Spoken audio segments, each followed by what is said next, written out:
नेपाल र भारत बीच चाहिँ केही वर्ष यता विगत केही वर्ष यता मानार्थ महारथी पद चाहिँ नेपाली सेनाको मानार्थ महारथी पद भारतीय सेना प्रमुखलाई र भारतीय सेनाको मानार्थ महारथी पद नेपाली सेनाको सेना प्रमुखलाई दिने प्रचलन रहिआएको छ विगत केही वर्षदेखि।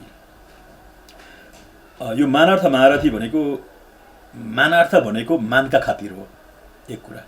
कतिपयले सेनापति मानार्थ सेनापति पनि भन्नेको पाइन्छ। सेनापति होइन, सेनापति नियुक्ति हो, महारथी पद हो। त्यसर्थ सेनापति मानार्थ सेनापति होइन, मानार्थ महारथी हो। महारथी भनेको पोस्ट, त्यसको समकालीन चाहिँ त्यसको बराबर चाहिँ पश्चिमा सैन्य सङ्गठनमा जनरल बनिन्छ। 4 तारा जनरल र महारथी।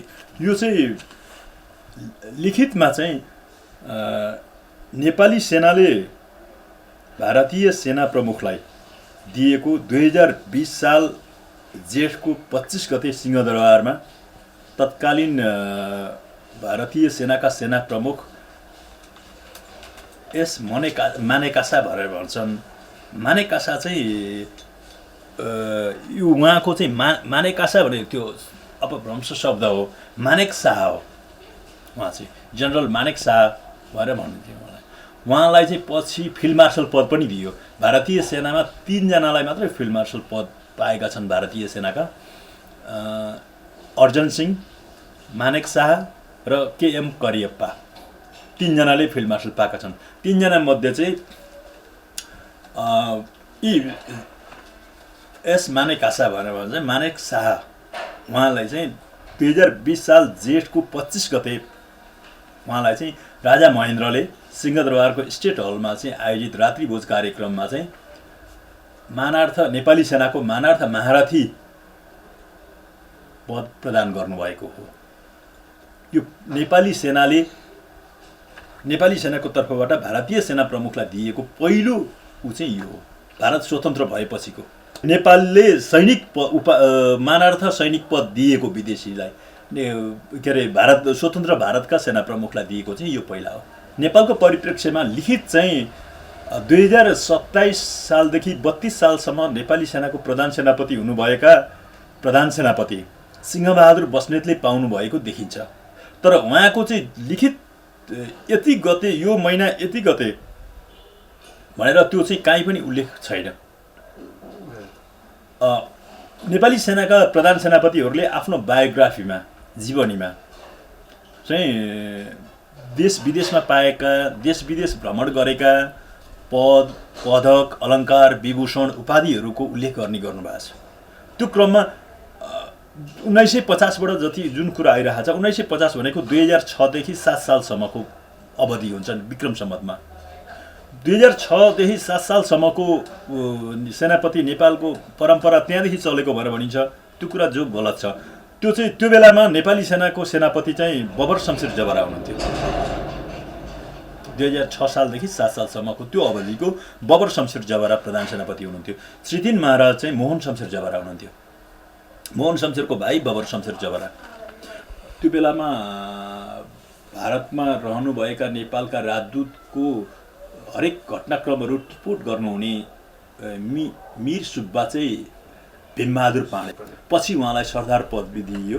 सरदार भीमबहादुर पाँडे चाहिँ हरेक नेपाल भारत सम्बन्धका हरेक लेखापढी घटनाहरूको सन्दर्भमा उहाँले चाहिँ हरेक साना सूक्ष्म कुराहरूको पनि रिपोर्ट राख्नु भएको छ। र उहाँले चाहिँ त्यो त्यस वखतको नेपाल भन्ने भाग 1 देखि भाग 5 सम्ममा बुकमा प्रकाशन गर्नुभएको छ।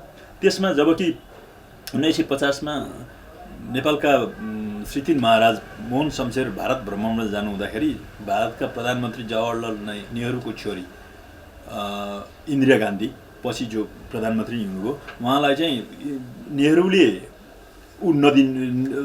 विदेशी पुरस्कार नलिने छोरीलाई चाहिँ उहाँले चाहिँ एउटा महँगो किम्ती दोसल्ला दिनुभएको थियो उपहार। त्यो चाहिँ भारतको क्याबिनेटमा विवाद पनि भयो। त्यो चाहिँ सरकारमा बुझाउनुपर्छ भनेर, त्यो चाहिँ प्रधानमन्त्रीको परिवारले लिन मिल्दैन भनेर, जबकि त्यो सम्म रिपोर्ट गर्नुभएको छ। नेपाली सेना र भारतीय सेना बीचको मानार्थ महारथी भनेको प्रधान सेनापतिले चाहिँ धारण गर्ने पद हो। त्यो पद आदान प्रदान गरेको उहाँले पक्कै पनि उहाँलाई त्यो लेखापढीको जानकारी पनि हुन्थ्यो र त्यसको विषयमा उहाँले पनि गर्नुहुन्थ्यो, त्यो छैन।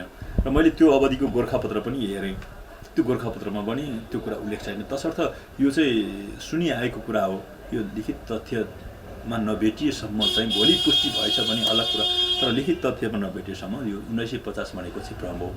लिखित तथ्य पाउने चाहिँ 2020मा भारतीय सेनाको प्रमुखलाई नेपाली सेनाको मानार्थ महारथी दिएको छ।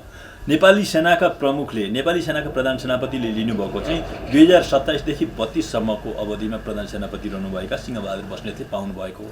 त्यस यताका नेपाली सेनाका प्रधान सेनापतिहरूको बायोग्राफीमा भारतीय सेनाको मानार्थ महारथी भन्ने उल्लेख छ। त्योभन्दा अगाडिका सेनापति नीर शमशेरै हुनुहुन्छ, जो सुरेन्द्रबहादुर शाह हुनुहुन्छ, उहाँहरूको बायोग्राफी छ, उहाँ त्यहाँ भारतीय सेनाको महारथी भन्ने उल्लेख छैन उहाँको बायोग्राफीमा। सिंहबहादुर बस्नेतबाट मात्रै छ। तसर्थ यो यसैले पुष्टि गर्छ कि नेपाली सेनाले पाएको 27-32देखि हो, भारतीय सेनालाई दिएको 2020देखि हो। त्यस 27-32देखि निरन्तरता पाएको हो। यो प्रचलनले चाहिँ नियमित रूपमा निरन्तरता पाएको हो। तर यहाँनिर सम्झिनुपर्ने, स्मरण गर्नुपर्ने कुरा के छ भन्नुहुन्छ भने 2044 सालदेखि 48 सालसम्म प्रधान सेनापति हुनुभएका नेपाली सेनाका प्रधान सेनापति महारथी सचित शमशेर चेब्रा, उहाँले चाहिँ भारतीय सेनाको मानार्थ महारथी लिनुभएको छैन। उहाँ भारत भ्रमणमा जानु भएन र उहाँले त्यो पद लिनुभएको छैन। 2044 साल 43मा प्रोसेस सुरु भएको हो।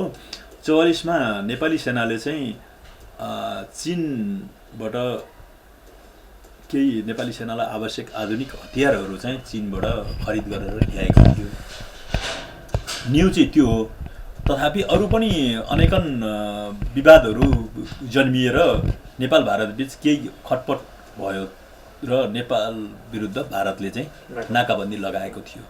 र त्यही अवधिमा 44-48को अवधिमै हो 35 वर्षे पञ्चायत विरुद्ध भारतको समर्थनमा यहाँको दलहरूले नेपाली काङ्ग्रेस र संयुक्त वाममोर्चाको संयुक्त प्रयासमा चाहिँ पञ्चायत विरुद्ध चाहिँ जनआन्दोलन भयो। त्यो अवधिमा सचित शमशेर जवारा नै प्रधान सेनापति हुनुहुन्थ्यो र त्यो अवधिमा केही सुरक्षाका या त केही घटनाक्रमहरू भयो होला र उहाँ चाहिँ भारत भ्रमणमा जान पाउनु भएन।